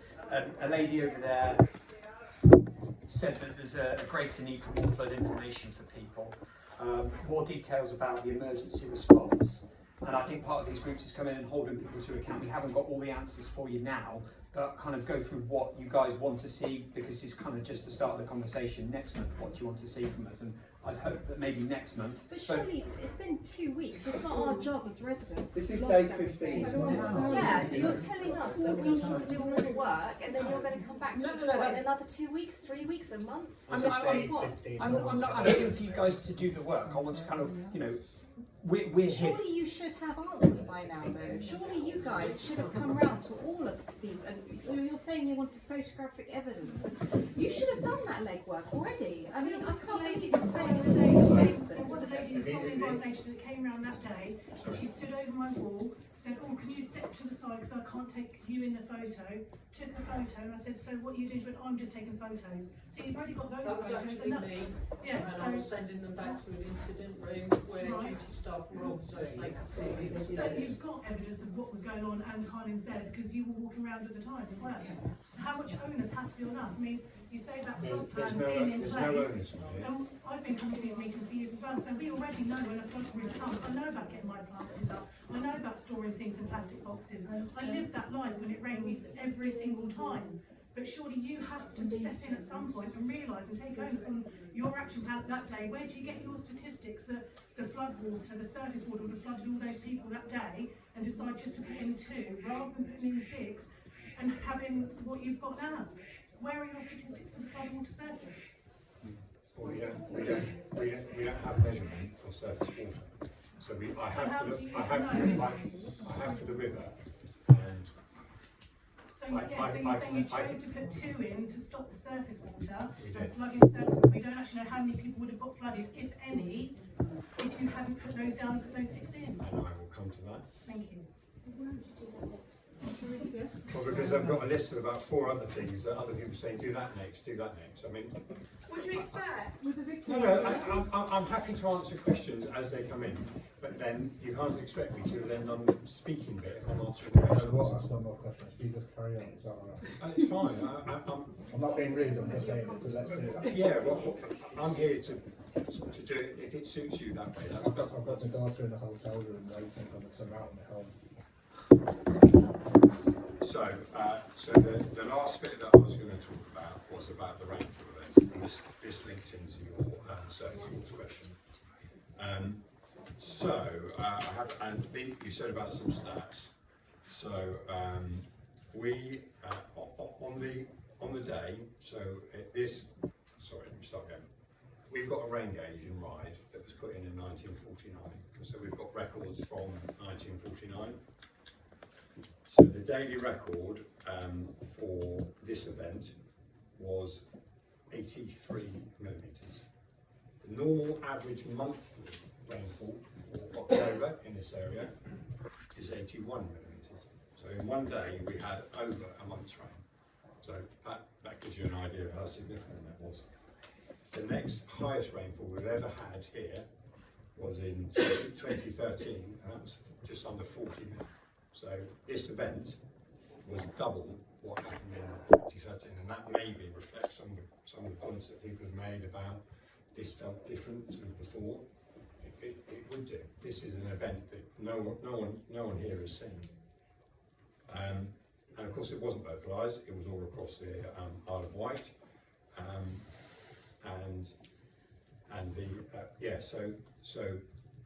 So this was a really significant event. We've done some very initial analysis, and it would suggest that this rainfall event was worse than a 100-year event. So if I take the right way back. Foresee this with this. How can you not foresee this? We know weather forecasts are rubbish. Do you not know they're rubbish? Yeah. I golf, right? I plan a golf trip whenever and then I still have to look on the day whether it's going to be raining or not, because it won't be right 24 hours before. You guys must have better systems than that to foresee. We have what we have, and we work to what we're given. And don't you take into account the high tide? Because it's always the high tide that comes into effect. Time was at 8:55 or something from memory. 9:20. Sorry, we're interrupting you for Yeah, getting to the boards. The boards. So what we've done so far is we've identified that actually this rainfall event was the worst that has been recorded in Ryde. So hence why it might be different. And bearing in mind that you have been flooded, some people have been flooded by surface water at significantly lower events, it is unclear whether having the 2 boards in or not would have made things worse or not. Now some of you would have a view and would say, well, of course it made it worse, but one of the things that they say, what we're going to do in terms of that evidence. So this report is only just finding out some initial information, and there's no onus on anyone to provide us with details, but I would like to get some photos from you and videos from you if you've got them that could be helpful, because we'll engage an independent consultant to actually do some modelling. So they will have a look at what's going down the river, and we've got all that data. So we know what went through the, we know what flows went through the pumping station, we've got that. We know the height of the water, and we've got the rainfall data. We don't have surface water, but you can model the level of surface water that you would expect to get once you know what those rainfall data, once you know what that rainfall data is. So we will engage an independent consultant to actually do a full review of that, and they will model it, and they will then find out actually if we'd have had more boards in. Okay, so that would have reduced the amount of fluvial water going in, but what about the surface water? But most of those are still water. So if you've got surface water and then no board, you've got more surface water. Yes, correct. So why do you need to get someone to tell you that? Like, no, it's not about the names, it's about finding out what's the right solution. Do you attend the flood group? I have done a couple of times. Okay, is the flood group aware of your strategy just to put 2 boards in with the surface water, etc.? I don't know, I haven't been to one Is for that some time. you're on the flood group? I'm going to talk about what we're going to do in the future. I don't think we're going to do that anymore. I'm interested in your views, but I don't. How long will it take to do this model? It's going to take months. so what's the difference between that water and surface? Sorry, I might be really stupid, but what is the difference between surface water running down the road and surface water pouring through Simeon's wreck out onto the same road? If for you in your house, if you've been flooded, then it doesn't, nothing, you're still flooded. I guess we want to understand whether or not that flooding would have been worse. How could it not have been? If it's still water coming down, if those boards were in, you've got basically a swimming pool worth of water not going down the surface water with the rest of it. How can that not make a difference? Can I just say, the surface water from quite a big chunk of Ryde flows into Monkton Mead Brook, and then it is meant to be held and then pumped out. Okay, so if that surface water is being dealt... Sorry, held where? Or in the wreck. In the wreck with the boards. So a lot of surface water from the rest of Ryde flows down into Monkton Mead Brook. Okay, it used to flow into the Canoe Lake as a holding tank, but you're using the wreck now. Then you're meant to pump that away to relieve pressure on our sewer systems. The rest of the surface water, we might be able to deal with that with sandbags and things. Fair enough, there was quite a lot, but a lot of it would have come down the brook into the wreck, and then if the boards had been in, it would have held there. So you can't say it's surface water from everywhere else, because the brook is a natural gathering of most of the surface water of Ryde. That's what the boards are meant to do, is hold that back. So whether it's surface water or fluvial water or whatever it is that you want to say, those boards being in would have kept a lot of the rest of the surface away from us. Also, a lot of it was tide locked at the time, so there's a lot of we understand. We live here. Come into the brook that were getting backed up and backed up. We live here. That's why you have pumps then for surface water to get it out into the sea, so that then our sewers aren't overwhelmed. That's what it was all meant to be. You can't say that you're going to stop the surface water by not having the boards in, because the surface water is flowing into the Monkton Mead Brook. It can't, because... From the rest of Ryde. We take all of it from the rest of Ryde. We're at the bottom, it flows into the brook. There's a surface water pipe that runs down Ring Road, and that goes across, I think it just goes across the bottom of the wreck into the brook, and there's another one that comes down off West Hill Road, and somewhere near the gap, you know, where the entrance is, where the maintenance is used. Those drains can't discharge into the brook way before it starts to come out into the brook. They can't discharge. So they do back up then, and they spill out outside the wreck. So you knew that if this was to happen, I know it was a freak. You knew that if it was to happen, that you couldn't put the boards in. Yeah. Why weren't they diverted into the brook then?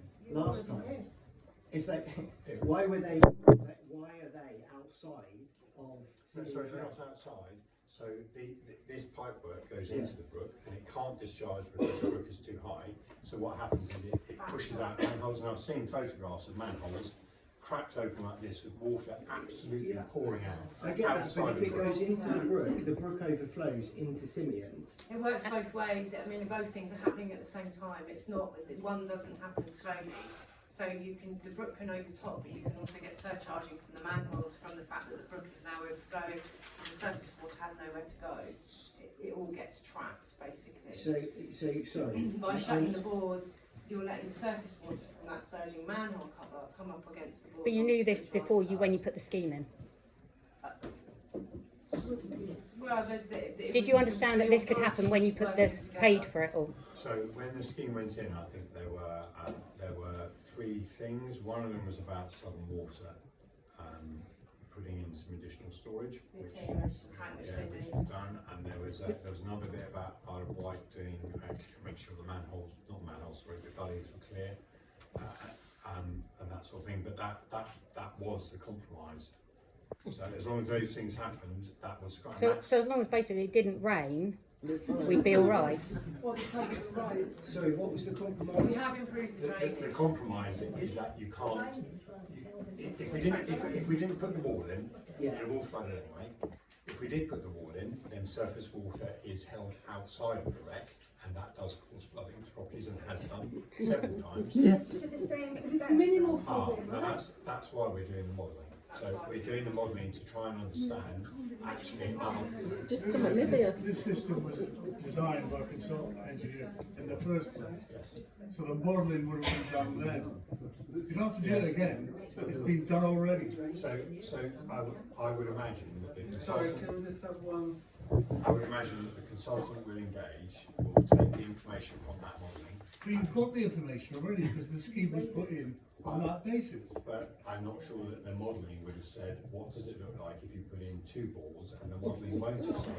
So we'll make that decision. So why make that decision? If the modeling's not there and there's no precedent for putting 2 balls in and making a decision, and actually the whole scheme is for putting in 6 slats in 3 holes, why go against what the scheme is stated it's there to do? Yeah, on Why the would you basis do that that? you might have a little bit of surface water, but you actually don't have any measurement for it anyway. So who actually made the decision to put the 2 boards in? Was that done on the main line?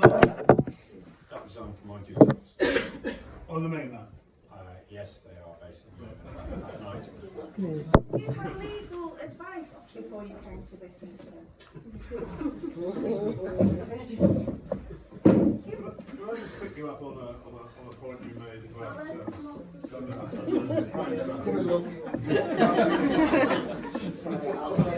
you talked about your team reducing the risk of flood. I don't believe that's correct. The £5 million that was spent on the preventative measures, including the wraparound wall, they reduced the risk. Your team, whose job was to operate their effectiveness, how do you think you've got on? The reason why I can just go back, the reason why we put 2 balls in and not all of them was because we didn't want to make surface water worse. We didn't think that it would flood out over the boards before we got back. But there's no data to back that decision up, is there? It's a bit like that. No. Because we've already established that no modelling was done based on the boards when this scheme was done, put in place. Explain what happened. But I thought you said it wasn't done based on 2 boards. I said I'm not sure whether it's sorry, if I I said have a it was, I before I should give say, the I'm answer. not That's sure. why I I don't have know him what's to in that explain one. what You're happened when right, they did they get were- I think you've all just gone like that, and this is what the consequences are. Sorry, can I just ask as well, were you intending to then go back and put the extra boards in? Yes, yeah. So So do you know what happened when they got there? So the team went to Newport to deal with the residents over there that were being. Why did you then change your mind, sorry? Why did you then change your mind? To put the extra boards in? The alarms, I think the river level rose quicker than expected. Okay, so that triggered you to tell them to go back? No, it wasn't actually. The plan was always to go from Monkton Mead, to go from Ryde, sorry, to go to Newport to see if we could deal with a grill there and come back to see whether or not the floodwater had reached enough that we needed more boards, or to see whether the surface water had got so bad that we needed to crack them open to get that. And how long did it take them to get back? They got back there at 8:30. Okay, and at that point what happened? No, I'm just asking what he... would like to just tell us. It was flooded over the top of the box, which was locked with the boards out, and over the boards. You're telling me. Just couldn't get the boards It's out. all in I'm our- just making sure that they're, yeah, I'd like to know what they. And so with those decisions made, without somebody knowing there was a significant amount of rainfall far greater than any other time, is that what we're saying? The duty officers, their forecast was still. No, but we just had the rain. We'd had the rain that night, so they knew what had fallen. They could see how the rivers were reacting by the alarms, but they still did not know that this was. They didn't realise it was then going to go whoa because we'd had a lot of They rain. didn't No, realise that it was okay. effectively something like a 1 in 100 year event. Well, we could all hear it all night. I mean, So. exactly, we were here all night. I would have to report myself, but it was Would you like me to? Yes, please. So in terms of what we're going to do next, so there was a question about, is it going to happen again? I mean, the rainfall will, in terms of climate change, this is the future. Oh, it's climate change now. Yeah. So, in terms of a sequence, I'm going to take there are some things I want to change in the report, having been here today, so I will get that report finalised by the end of the week, and then I've got an address, so if anybody wants that, or there might be an easier way of circulating it, you can all have a copy of that report, so you can then have a look at all of the details rather than just the bits that I've pulled from it and talked to you about. You actually read it and analyse it, and that may bring more questions for you. Can you, when you write the report, can you... It's written. So, can you include only a draft, the name of the consultant engineer who designed this in the first place?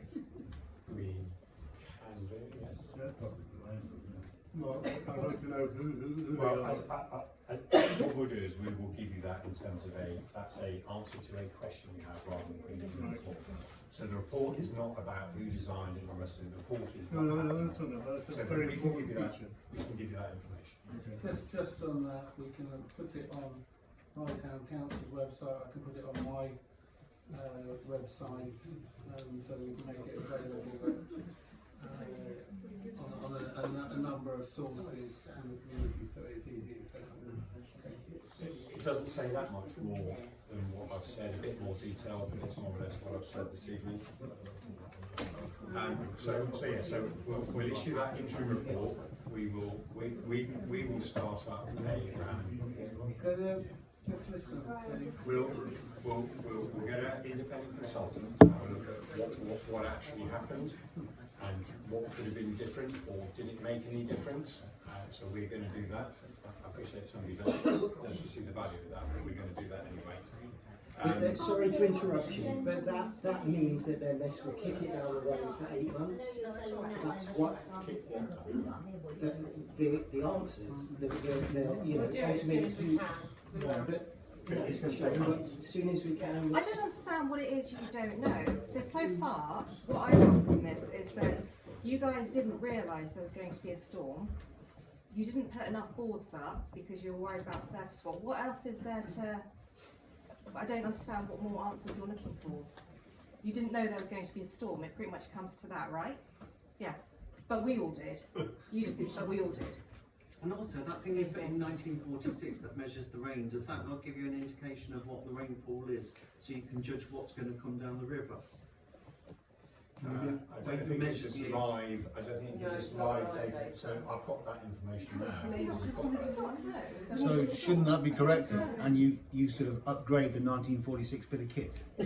So it's not 74 years old. The kit in there. That was when the first recordings were made. Okay, but it's still it's a modern rain gauge or a rain. It's still not giving you the data you need, though. It's not giving us live data. No.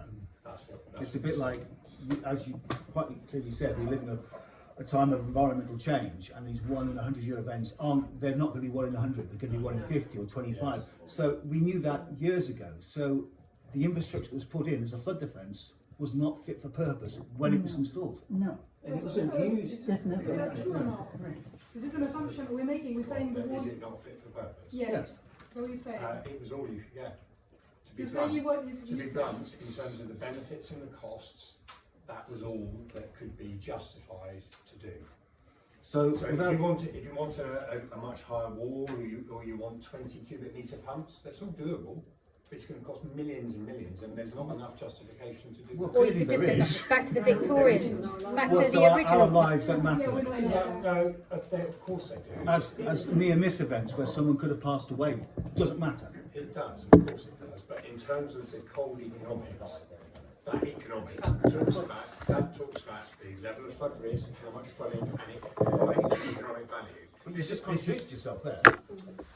You just contradicted yourself. You're saying yes, of course it is, but then you're turning around and saying. Sorry, I mean, I'm not going to say it's not important that you're flooded.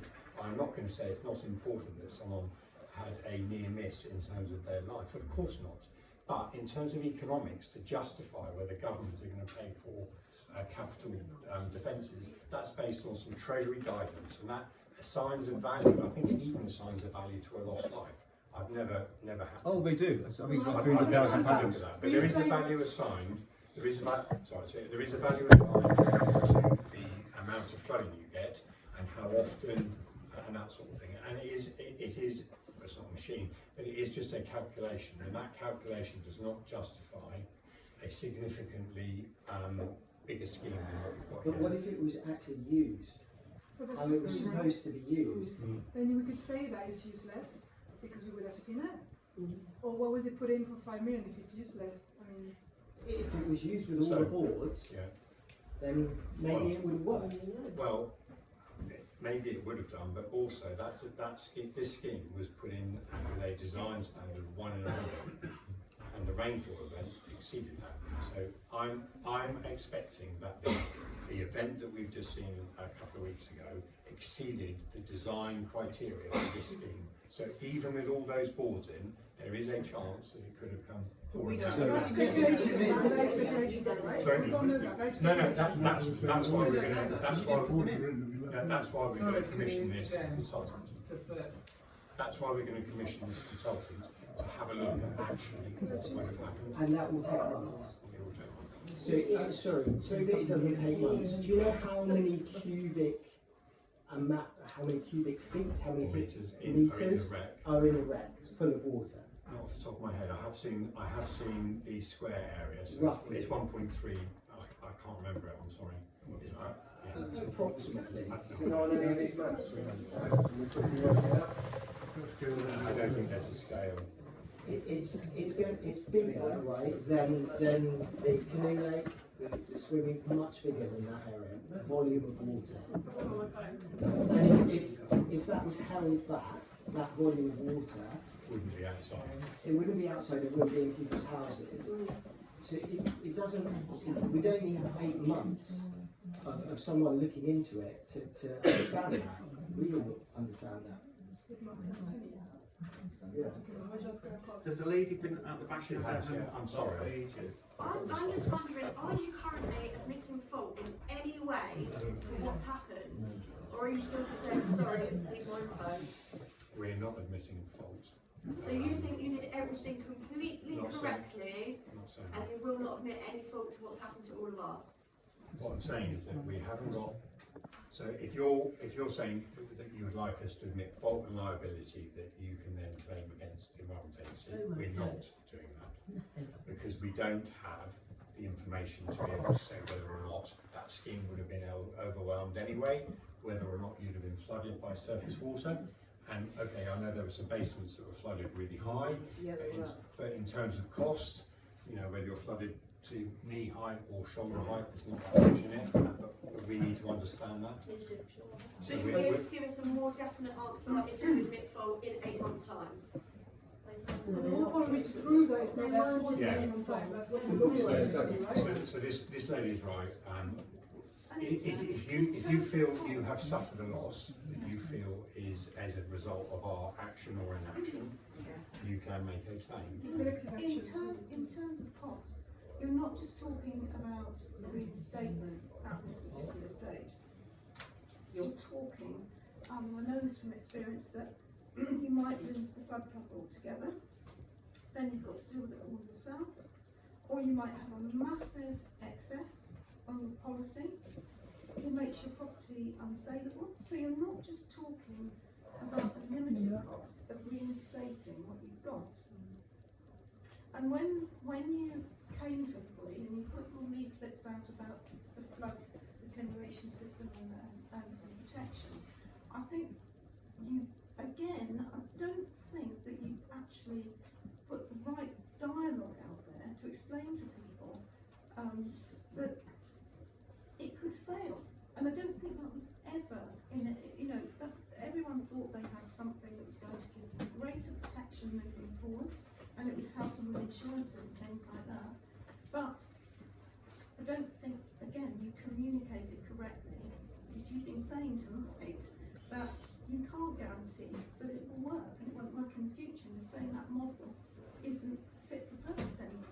But that's just to get away with not putting the boards in. But That's why they're saying yeah, it. I mean, it's not fit for purpose now. If it wasn't fit for purpose then, and you've got global warming and that sort of thing as well, then the statistics you should have as well. You should be able to predict the rainfall globally that's happening. How far you've got to go with that modelling that you've got. So when the scheme was designed, it had a 1 in 100 year standard. That will diminish over time through climate change. Apart from anything else, sea level rise. So, you know, in 100 years, low tide or high tide is going to be 1 metre higher. So, you know, in 100 years, it's going to be those 2 1.5 metre pumps will be running nearly all the time, and they're not going to be enough. I mean,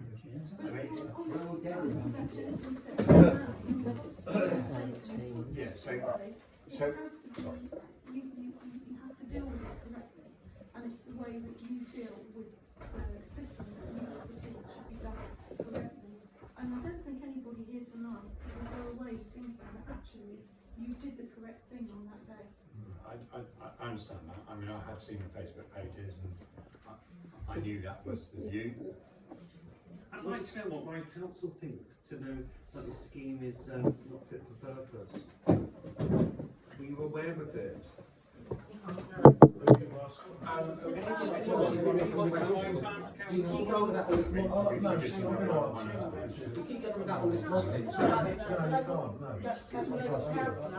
local councillor as well, and I'm very experienced in the construction industry, and the 100-year storm is ridiculous because nowadays we have a 10-year storm, basically. 100 years is just pathetic. So to actually design a system for 100 years in this day and age is stupid.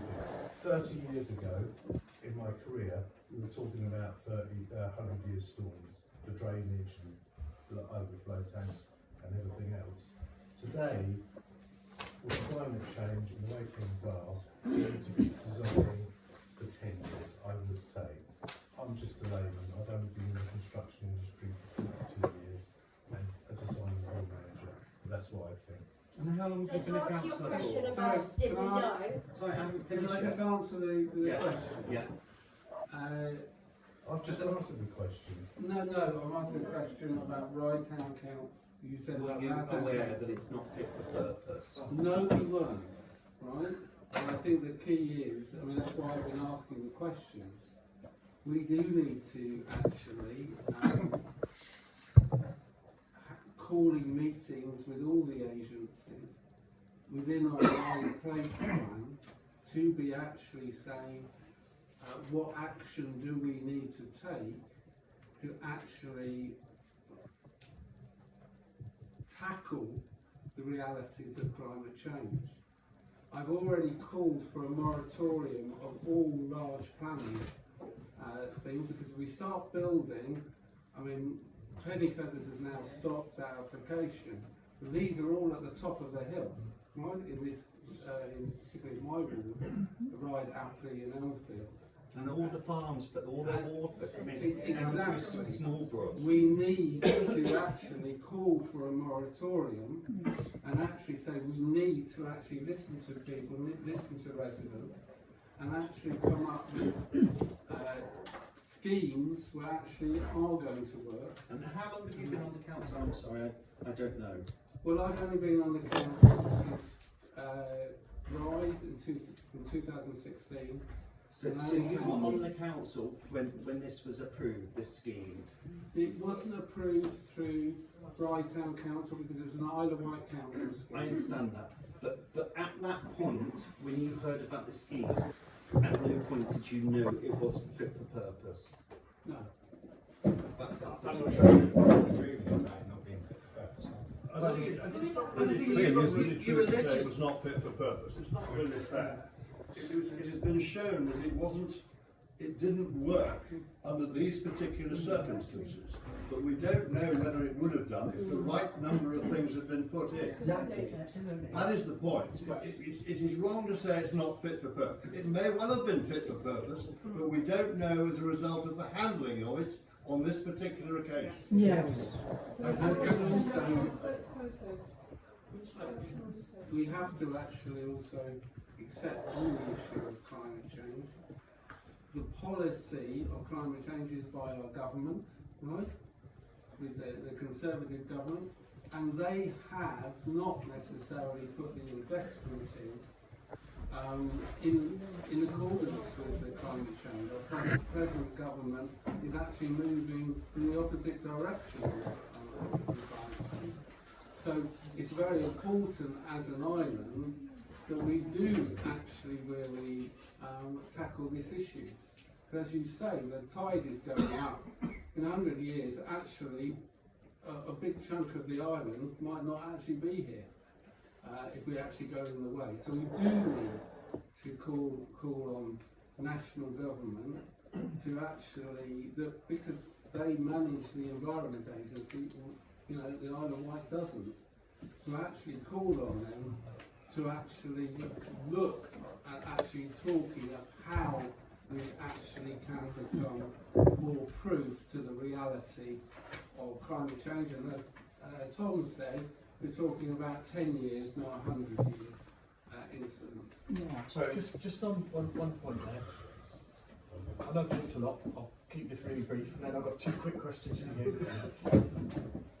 Will this put the mockers on any development further up Ryde, which will then cause Monkton Brook to get any worse than it is now? Because I'm fighting one at the moment that's well, this you've got which will feed into this. yeah, So, but at the moment, Karen, you've got fantastic evidence that this area is going to suffer massively as a result of that. I think you said Pennyfeather's being stopped. Well, I'm only aware of one other, which is well, you've got Westacre Park. The residents there have organised and actually taken that to judicial review. So they're blocking that at the moment, and I think that there's clear evidence, and in fact, Ryde Town Council did do a motion to Ryde Water recently to say because of the environmental issues happening, like this event, but also the road infrastructure, that there should not, these developments should not go ahead or even be considered for planning applications until we've got that proper infrastructure, which includes flood prevention and includes proper road infrastructure and the range of and the water.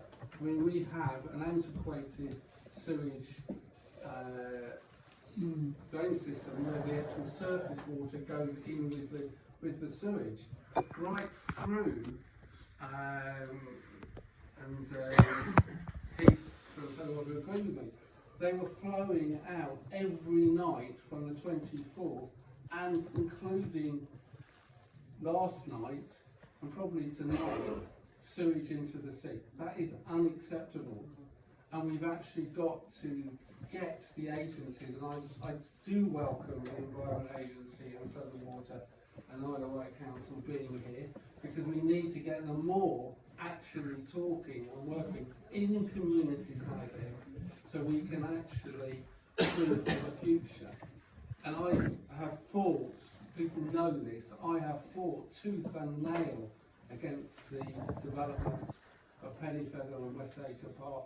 Really on this is an environmental catastrophe if we continue developing until we sort things down on this, down here, because you're at the bottom of the hill, and we can't start putting pressure. And the one thing I will actually say for Southern Water is because the issue of sewage and that is not a material objective within our planning permission, which is absolutely bizarre, but it's there. but we have been working together to make sure any future island plans means that you cannot get planning permission unless you've got proper water retention and you've got a sewage system in place within that, which the current developers for absolute roads are not doing it. Do you want to ask John? Just before you do, can I just mention that there are 3 other things that I wanted to share. So, in terms of our future operation, so our procedures talk very much about being really careful with these boards. That's why this whole 2-board arrangement's come about around the surface water. Surface water flooding is not a problem for them. Is not a responsibility of the Environment Agency. It's a local authority issue or Southern Water. So what we can do is that we can say that from this point, if we feel we need to put the boards in, we either put 2 boards in and the contractors are not allowed to go to leave site other than to clear the grill, so staying here. Bearing in mind, as Vicky mentioned earlier, we've got 2 people and we've got, it's not just this community we need to look after, it's lots. So if they have to leave, we'll put more in and we'll go. So that may increase, as it has done, your surface water problem. But we can do that. Sorry, just to pick you up on that, you said that the surface water isn't your responsibility. No, so why did you put in just 2 boards because of surface water? I'll just throw a number at everybody, because I'm missing the point. I'm just trying to look at this from a very crude map of how many cubic metres that Sicilian reckons. I'm hoping you prepped this already and knew how much this is. Do you know what that is? No, I said earlier. Because I respectfully, I know it's not a nice place for you to stand and deliver where you've got to deliver, but there have been some really sort of key moments that should have happened through the night and the morning, and dates and times and such. I present quite a bit. I would know what the cubic capacity of water is in that holding pond before I came into this meeting, if I were in your shoes. I would know the date and times of every single thing. I'd have it mapped out, so if somebody wants to talk to me about it, I know it. I know it. I don't think it's that hard to do. But let's say that this over here is 200 metres by 100 metres, roughly. Then it's 1.5 metres high, roughly. That should hold 30,000. Sorry? 1.3. Okay, so I was going to say 30,000. So that's going to be about 26,000 cubic metres of water at that height, 1.3 metres. So if we're talking about, what did you say, 20 centimetres for each board? Okay, so 0.4. Okay, so that capacity is roughly just under a third of 36,000. So we're saying, let's say roundabout numbers, 11,000 cubic metres of water held, but it could have held 35,000 cubic metres of water, right? So do you think, in your years of experience, that those additional 24,000 cubic metres of water, that being held, would not have made a difference to the flooding? That if those 24,000 cubic metres of water were left in that field, I think that would make an enormous difference. But we can talk about the way as much as you, but I don't think that's the mean. Described in that way, it would appear that way. That doesn't necessarily mean that you wouldn't have been flooded. Flooded, right? Like, I mean, we're going to discuss if I got fluid in the water, it's different from waste in the water. In terms of the value of my house, in terms of the stuff situation. It has to be, surely. I mean, 24,000 cubic metres of water that could have been held somewhere and not within our roads. You keep saying that you've got these modelling things, so you've done the modelling from holding water to what the wreck can take in and out. Have you ever considered the dangers of only putting 2 planks in, that you could have actually caused like a counter current to anything? That you may have none in, would let the water flow through easier, rather than just stopping the water from coming out this bottom entrance, because it's all one big channel. And if you've got the river aiming the same way, it does flood over, you are going to cause a massive current, which is probably what you felt when you were walking through. You see what I mean there? If you put the barriers in, you stop the water flowing out. But because you only put so many in, you've actually made that come through a hell of a lot quicker than it should. So is this dam just built for open or shut? Was there anyone who tested it, thinking if you put one board in and it goes bad, it could end up being terrible? You mean, or in terms two of or what you three. mean a board failing? Well, no, not just failing, but I meant the board going in, and you, because you stopped it at such a height, you might have actually helped it come out quicker. You know, see what I mean? It's when the river, when you do that rest up, you end up two boards in, so you're playing in there and trying to catch that, and then the river starts to come over, which means its current can actually get you at force. Oh, I see, so you're saying. So you're better off having all the boards in it, or probably none. Have you not had that tested to see if that would help? You had none, you still had the same force. Well, yeah, but then it would have trapped in there and been like leveling itself out quicker. It's not thinking because you trapped that water there, you might have actually helped it. I think he means at one point there were boards in at two entrances and not in at one, so then all of the water was being forced in towards his house. Can I, because there's lots of people leaving now, I just want to give you a bit of news. I've just had a text from Bob Seeley. We are getting that grant money. Okay, so I will get on to it tomorrow. And as soon as the other Wight Council have got it, we'll get it all out to you. And Could you just, sorry Karen, I'm not aware of that, and I guess everybody else is saying, they're not aware.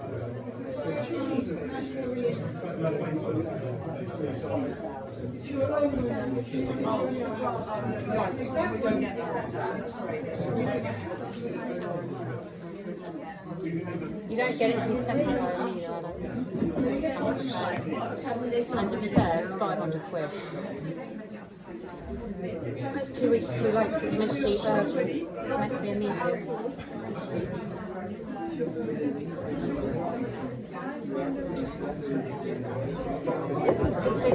Emily from BBC told me, well, what, an hour